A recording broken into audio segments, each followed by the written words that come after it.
Hey everyone, welcome back to my channel और मैं अमृता। आज के एपिसोड में विचर के सीज़न 1 एपिसोड 7 को एक्सप्लेन करने जा रही हूँ। अगर आप लोगों ने इससे पहले के एपिसोड्स को नहीं देखा है तो मेरी आपसे रिक्वेस्ट है कि आप पहले उन एपिसोड्स के एक्सप्लेनेशन वीडियो को देखें, उसके बाद ये एपिसोड देखें। और अगर आप लोगों ने मेरे चैनल को अभी तक सब्सक्राइब नहीं किया है तो प्लीज़ कर दीजिएगा। वीडियो पसंद आएगा तो लाइक ज़रूर कर दीजिएगा। और चलिए स्टार्ट करते हैं आज का एपिसोड की शुरुआत में हम सीरी को देखते हैं जो कि भटकते भटकते एक गाँव के बाजार में पहुंचती है। वो वहां से कुछ सामान चोरी करने की कोशिश करती है लेकिन वो पकड़ी जाती है। जिस इंसान ने उसे पकड़ा होता है वो उससे स्केलेगा जाने का रास्ता पूछती है। स्केलेगा सीरी का नाना घर है जहां सिंत्रा के बर्बाद हो जाने के बाद वो शायद सुरक्षित रह सकती है, इसलिए वो स्केलेगा जाना चाहती है। ये सारी बातें जोला नाम की एक औरत पीछे से सुन रही होती है। वो सीरी के पास आती है और उससे कहती है स्केलेगा जाना सेफ नहीं होगा, रास्ता बहुत ख़राब है। अगर तुम्हें मदद की ज़रूरत है तो तुम मेरे घर पर रह सकती हो, तुम वहाँ सुरक्षित रहोगी।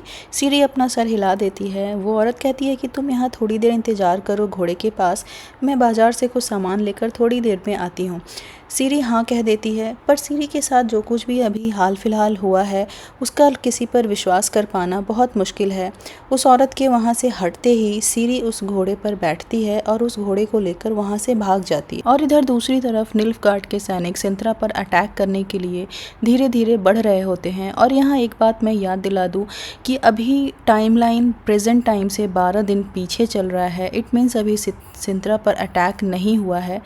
निल्फगार्ड के सैनिकों को बढ़ते हुए यहाँ विचर एक पहाड़ी पर बैठा दूर से देख रहा होता है। इसके बाद विचर पहुँचता है माओसेक से मिलने एक सीक्रेट जगह पर। वो माओसेक से अपने चाइल्ड ऑफ सरप्राइज के बारे में पूछता है और पूछता है कि वो सुरक्षित है कि नहीं, क्योंकि निल्फगार्ड वाले अटैक करने वाले हैं। इस बात पर माओसेक कहता है कि तुम्हें टेंशन लेने की कोई ज़रूरत नहीं है, हम युद्ध के लिए पूरी तरह से तैयार हैं। और तुम्हें बता दूं कि तुम्हारा चाइल्ड ऑफ सरप्राइज एक बच्चा नहीं बल्कि एक बच्ची है, यानी कि लड़की है और उसका नाम सिरिला है। और कई साल पहले उसके माता पिता की मौत एक दुर्घटना में हो गई थी। तब से रानी कलांते ने ही सिरिला को पाल पोस कर बड़ा किया है। तभी अचानक वहां रानी कलांते के सैनिक पहुंच जाते हैं और वो उन दोनों पर अटैक करते हैं। विचर सैनिकों से बचने के लिए माओसेक को एज अ शील्ड यूज़ करता है, बट फिर भी सैनिक उनके तरफ बढ़ते हैं। इससे समझ में आता है कि रानी कलांते कितनी डेस्परेट है विचर को मारने के लिए, क्योंकि अगर विचर नहीं रहेगा तो उसका चाइल्ड ऑफ सरप्राइज यानी कि सीरी से क्लेम भी खत्म हो जाएगा और इसीलिए रानी कलांते उसे मारना चाहती है। माओसेक बचने के लिए एक पोर्टल ओपन करता है और खुद को और विचर को वहां से बाहर निकालकर किसी और सेफ जगह पर पहुंचता है। उस जगह पर रानी कलांते अपने सैनिकों के साथ में पहले से ही मौजूद थी।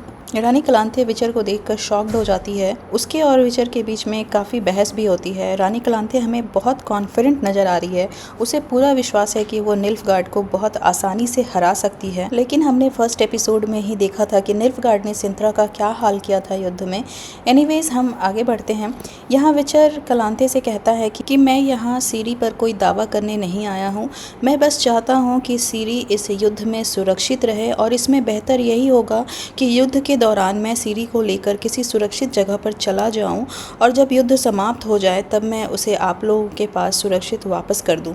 एक लंबे बहस के बाद फाइनली रानी कलांते मान जाती है और वो विचर को अपने साथ महल लेकर जाती है। महल पहुंचकर रानी कलांते सीरी को विचर के साथ जाने के लिए कन्विंस करती है। विचर वहीं दरवाजे पे खड़ा इंतजार कर रहा होता है और पास में ही माओसेक भी खड़ा होता है। वो काफी चुप होता है। क्वीन कलांते के कन्विंस करने पर सिरिला विचर के साथ जाने के लिए तैयार हो जाती है। वो विचर की तरफ टर्न होती है और तभी उसका चेहरा हमें भी दिखाया जाता है और एज अ व्यूअर हम समझ जाते हैं कि यहाँ रानी कलांते सीरी की जगह किसी और लड़की को विचर के साथ भेजने का प्लान कर रही है। वो लड़की रानी कलांते से कहती है कि जाने से पहले मैं एक बार अपने दोस्तों से मिलना चाहती हूँ और इस बात की परमिशन लेकर वो वहाँ से चली जाती है। माओसेक को देखकर लगता है जैसे रानी कलांते ने उसे चुप रहने का आदेश दिया हो। रानी कलांते विचर से कहती है कि तुम थोड़ा सीरी को टाइम दो, वो अपने दोस्तों से मिलकर आती है। ये बात सुनकर विचर कमरे से बाहर जाने लगता है। कमरे से बाहर जाते समय माओसेक विचर को कुछ इशारा करता है, बट विचर समझ नहीं पाता। तभी विचर के गले में जो लॉकेट होता है वो वाइब्रेट करने लगता है। एक्चुअली विचर के गले में जो लॉकेट है वो कोई साधारण लॉकेट नहीं है।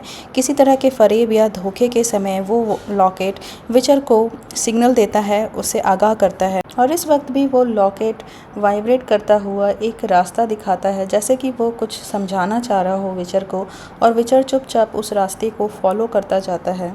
तभी विचर बिल्कुल ही एक नई जगह पर पहुंच जाता है, जो कि सिंत्रा का कोई मार्केट का एरिया लग रहा है। वहाँ आसपास बहुत से लोग हैं, बच्चे हैं। तभी विचर देखता है कि वो सीरी यानी कि नकली सीरी वहीं है और वो अपने दोस्तों से मिल रही है, उन्हें बाय कह रही है, जैसा कि उसने अपनी रानी कलांथे से कहा था। लेकिन तभी वो नकली सीरी एक दूसरे बच्चे के सामने झुकती है और उसे योर हाइनस कहकर फिर वहाँ से दौड़ती हुई चली जाती है। ये देखकर विचर को समझते टाइम नहीं लगता है। वो समझ जाता है कि क्या माजरा यहाँ चल रहा है। विचर तुरंत रानी कलांथे के पास पहुँचता है और उससे इस धोखे का कारण पूछता है, लेकिन रानी कलांथे के चेहरे पर किसी भी तरह का कोई गिल्ट का भाव नहीं है। वो उल्टा विचर पर चिल्लाती है और उसे कहती है कि मैं सीरी का ध्यान खुद रख सकती हूँ और तुम यहाँ से जा सकते हो, और उसे वहाँ से भगा देती है। वो बाहर निकलता है और उसकी मुलाकात किंग ईस्ट से होती है। किंग ईस्ट धोखे से विचर को कैद कर लेता है, क्योंकि उसे पता है कि विचर इतनी आसानी से सीरी को यहाँ से लिए बिना नहीं जाएगा, इसलिए उनके पास और कोई रास्ता नहीं था। इसके बाद कहानी शिफ्ट होती है येनिफर की दुनिया में। येनिफर पहुँचती है नज़ायर नामक एक रियासत में, जहाँ आर्कियोलॉजिकल साइट पर पहुँचती है और इस रियासत पर अभी निल्फगार्ड का कब्जा है। निल्फगार्ड के सैनिकों को वो एक नकली आज्ञा पत्र दिखाती है। उसे एस्ट्रिड से मिलना होता है। एस्ट्रिड यहाँ इसी आर्कियोलॉजिकल साइट पर काम कर रहा होता है। येनिफर और एस्ट्रिड काफ़ी समय के बाद एक दूसरे से मिल रहे हैं। इससे पहले जब दोनों साथ में थे तब येनिफर इतनी सुंदर नहीं थी, वो काफ़ी कुरूप थी, पर दोनों एक दूसरे से प्रेम करते थे। और उस टाइम एस्ट्रिड ने येनिफर को शादी के लिए प्रपोज किया था और कहा था कि मैं दुनिया में घूम घूम कर रिसर्च करूँगा और तुम मेरी बीवी बनना। लेकिन एस्ट्रिड के इस प्रस्ताव को येनिफर ने उस टाइम ठुकरा दिया था। एस्ट्रिड येनिफर के प्यार में इतना पागल था कि वो जिस राज्य में जादूगरनी के पद पर थी, उस राज्य में रिसर्च के काम के लिए उसने काफ़ी बार कोशिश किया, लेकिन खुद येनिफर ने ही उसे उस राज्य में कभी प्रवेश नहीं करने दिया, और इस बात से वो दुखी होकर येनिफर का पीछा छोड़ दिया था और अपने काम में लग गया था।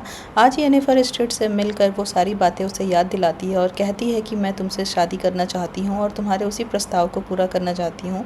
लेकिन एस्ट्रिड अब तैयार नहीं है, उसने उसे मना कर दिया है और वहाँ से उठकर चला जाता है। एस्ट्रिड के वहाँ से चले जाने के बाद विल्गेफोर्थ नामक एक जादूगर येनिफर के पास आकर बैठता है, जो कि पहले से ही उन दोनों की बातें वहाँ सुन रहा था। अपना परिचय देते हुए विल्गेफोर्थ बताता है कि वो भी एक जादूगर है और वो निल्फगार्ड के बारे में बातें करता है। वो कहता है कि निल्फगार्ड धीरे धीरे सारे राज्यों पर कब्जा कर रहा है और वो बहुत जल्द सिंत्रा पर भी कब्जा करने वाला है। निल्फगार्ड को रोकने के लिए अर्तुजा में सारे जादूगरों की एक मीटिंग रखी गई है और तुम्हें भी वहाँ चलना चाहिए, लेकिन येनिफर साफ मना कर देती है। उसके बाद विल्गेफोर्थ कहता है कि टिसाया तुम्हारी बहुत तारीफ करती है और वो भी चाहती है कि तुम अर्तुजा जरूर आओ, और इस बात पर येनिफर तैयार हो जाती है और वो लोग दोनों अर्तुजा पहुंचते हैं। अर्तुजा पहुंचकर येनिफर सबसे पहले अपने उस कमरे में पहुंचती है जहां ट्रेनिंग के दौरान अपने ज़िंदगी के कई साल येनिफर ने वहां गुजारे थे। वहां पर 3 नई छात्राएं होती हैं, उनसे वो काफ़ी बातें करती हैं, बॉटनी के कुछ नए ट्रिक्स बताती हैं जो कि उन्हें शायद क्लास में नहीं बताया जाएगा। बातों बातों में एक छात्रा येनिफर को बताती है कि उन तीनों में से एक छात्रा ऐसी है जिसने कभी भी अपने लाइफ में जादू नहीं किया है, पर फिर भी उसका एडमिशन अर्तुजा में हो गया है। यानी कि अर्तुजा अब टैलेंट के बेस पर एडमिशन नहीं कर रहा है, बल्कि उन पॉलिटिकल और पावरफुल घराने के बच्चों को अपने यहाँ एडमिशन दे रहा है, जिसकी वजह से अर्तुजा और उनके बीच में अच्छे रिलेशनशिप हो सकें। ये बात येनिफर को पसंद नहीं आती है, क्योंकि उसे पता है कि अर्तुजा में ट्रेनिंग के बाद एक जादूगर बनने के लिए कितनी सारी कुर्बानियाँ देनी पड़ती है। वो उन दोनों लड़कियों को उस जगह पर ले जाती है जहाँ ट्रेनिंग के बाद फेल हुए छात्राओं को ईल बनाकर पानी में छोड़ दिया जाता है। यहाँ येनिफर उन तीनों छात्राओं को बताती है कि एक जादूगर बनने के लिए कितना कुछ सेक्रीफाइस करना पड़ेगा। तुम्हारी फर्टिलिटी तुम्हारे शरीर से छीन ली जाएगी ताकि भविष्य में तुम कोई परिवार ना बना सको, और तुम्हारा कोई अपना सगा परिवार नहीं होगा तो तुम्हारी सारी प्रायोरिटी, तुम्हारी शक्ति, सारी एनर्जी तुम उस राज्य में लगा सको जिस राज्य में तुम्हें जादूगरनी बनाकर नियुक्त किया जाएगा, और बाकी की सारी ज़िंदगी तुम उसी राज्य के पॉलिटिकल प्रॉब्लम्स को सुलझाते सुलझाते निकाल दोगे और बदले में तुम्हें इसके कुछ भी नहीं मिलेगा। अपनी बात की गंभीरता प्रूफ करने के लिए येनिफर उन ईल मछलियों को भी उनके सामने प्रकट करने ही वाली होती हैं कि तभी टिसाया वहां पहुंचती है और उन तीनों छात्राओं को अपने कमरे में जाने के लिए कहती है। छात्राओं के वहां से चले जाने के बाद टिसाया येनिफर पर काफ़ी नाराज़ होती है। वो कहती है कि तुमने अपनी ज़िंदगी तो ख़राब कर ली, कम से कम इन छात्राओं के साथ ऐसा ना करो, और उन दोनों के बीच में काफ़ी बहस होता है। लेकिन तभी उन्हें रियलाइज़ होता है कि जादूगरों के मीटिंग का टाइम हो चुका है, तो वो दोनों उस मीटिंग में पहुंचते हैं। मीटिंग में पहले से सारे मेजेस वहां मौजूद थे। मीटिंग को देखकर समझ में आता है कि मीटिंग 2 गुटों में बट चुकी है। एक टीम में स्ट्रेगोबोर और ऑर्टेरियस है, तो दूसरी टीम में हम टिसाया और विल्गेफोर्थ को देखते हैं। जहां स्ट्रेगोबोर का मानना है कि हमें सिंत्रा की मदद नहीं करनी चाहिए, वहीं टिसाया और विल्गेफोर्थ का मानना है कि अगर हमने निल्फगार्ड को नहीं रोका तो निल्फगार्ड सिंत्रा को हराने के बाद रुकेगा नहीं और वो आगे दूसरे रियासतों पर भी अटैक करेगा। स्ट्रेगोबोर का मानना है कि सिंत्रा ने कभी भी सोर्सेस ऑफ ब्रदरहुड से कोई रिश्ता नहीं रखा, अपने राज्य में कभी किसी जादूगर को नियुक्त भी नहीं किया, तो हमें भी उनसे कोई रिश्ता नहीं रखना चाहिए और किसी तरह की कोई मदद नहीं करनी चाहिए। वहीं विल्गेफोर्थ और उसके समर्थक जादूगरों का मानना है कि एक बार अगर सिंत्रा पर निल्फगार्ड का कब्जा हो गया तो निल्फगार्ड से अर्तुजा को खतरा होगा, वो अर्तुजा को भी सलामत नहीं रहने देगा। तभी वहाँ निल्फगार्ड की मेज़ फ्रिंजला पहुँचती है। फ्रिंजला कहती है कि हमारी लड़ाई सिर्फ सिंत्रा से है, हमें और किसी भी रियासत से कोई मतलब नहीं है और हम हिंसा बिल्कुल नहीं चाहते हैं। हमारे नए राजा के राज्य में प्रजा बहुत खुश है, फल फूल रही है, इसलिए आप सभी को निल्फगार्ड से डरने की कोई जरूरत नहीं। पर टिसाया फ्रिंजला से खुश नहीं है। वो फ्रिंजला से कहती है कि तुमने जो कुछ भी यहाँ स्कूल में सीखा वो सब कुछ भूल चुकी हो, तुम काला जादू करती हो। पर तभी एरिस्टर और स्ट्रेगोबोर बीच में ही येनिफर को टोंट मारने लगते हैं। हमें पता है कि पहले येनिफर को निल्फगार्ड के लिए चुना गया था, लेकिन वो वहाँ ना जाकर एड्रिन की रियासत में जाती है और वहाँ के राजा को सर्व करती है। यही रीज़न है कि ये लोग दोनों टोंट मारते हैं और उनका कहना है कि अगर येनिफर निल्फगार्ड में होती तो वहाँ की शायद दुर्दशा और ज़्यादा खराब होती। पर येनिफर चुप रहने वालों में से नहीं थी। उसने तुरंत जवाब दिया कि सही तो मैंने तब भी नहीं किया क्योंकि सारे राजा करप्ट होते हैं, रेपिस्ट होते हैं। मैंने उनको सर्व किया, उनके पॉलिटिकल प्रॉब्लम्स को सॉल्व किया। सोर्सेस ऑफ ब्रदरहुड ऐसे राजाओं को अपनी सेवा प्रदान करते हैं। अगर मेरा बस चले तो मैं इस ब्रदरहुड को ही समाप्त कर दूं। काफ़ी देर नोक-झोंक होने के बाद फैसले पर आने के लिए वोटिंग की जाती है और वोटिंग में ज़्यादातर लोगों का मत यही है कि सिंत्रा की मदद नहीं की जानी चाहिए क्योंकि सिंत्रा ने कभी भी जादूगरों का साथ नहीं दिया। यानी कि टिसाया इस वोटिंग में हार जाती है, लेकिन टिसाया इस डिसीजन से बिल्कुल भी संतुष्ट नज़र नहीं आ रही है। इसके बाद कहानी शिफ्ट होती है गेराल्ट की दुनिया में। गेराल्ट अभी कैद है सिंत्रा के जेल में और सिंत्रा पर निल्फगार्ड का अटैक हो चुका है और ये सारा सीन हम देख चुके हैं सीज़न 1 के एपिसोड 1 में। क्वीन क्लांथे अपने कमरे में घायल लेटी हुई है।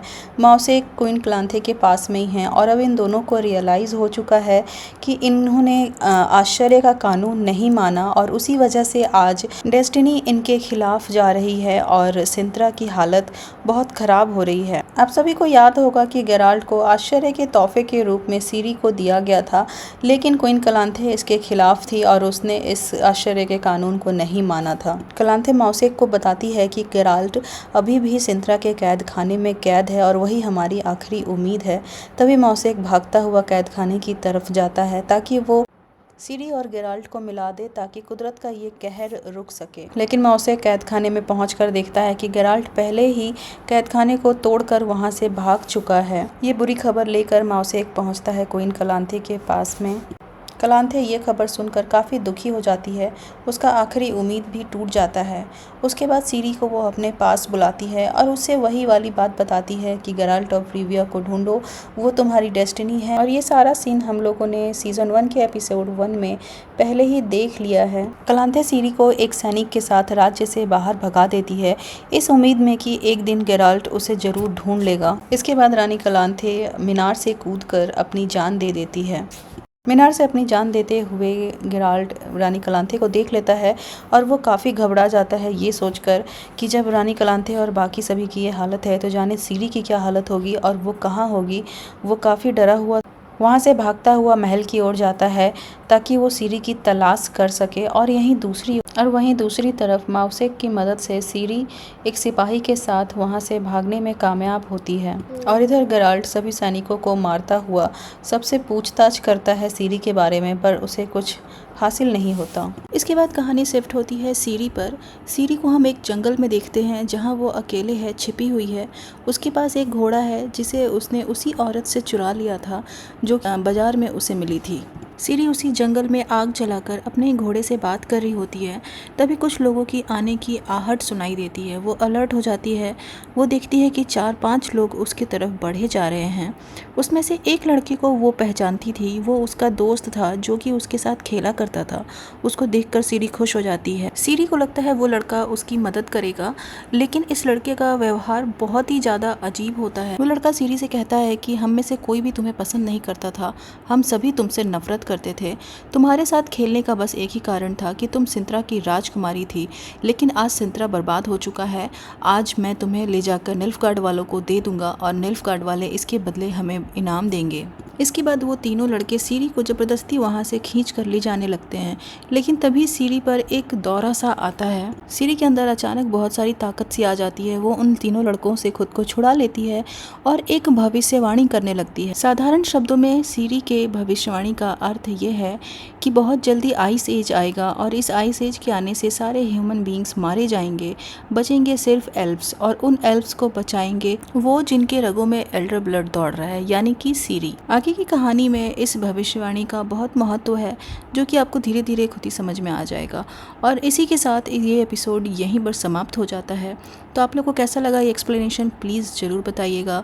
वीडियो पसंद आया होगा तो प्लीज़ लाइक कर दीजिएगा, चैनल को सब्सक्राइब कर दीजिएगा। मैं बहुत जल्दी एपिसोड 8 के साथ आप लोगों के साथ मिलूँगी। Till then bye bye.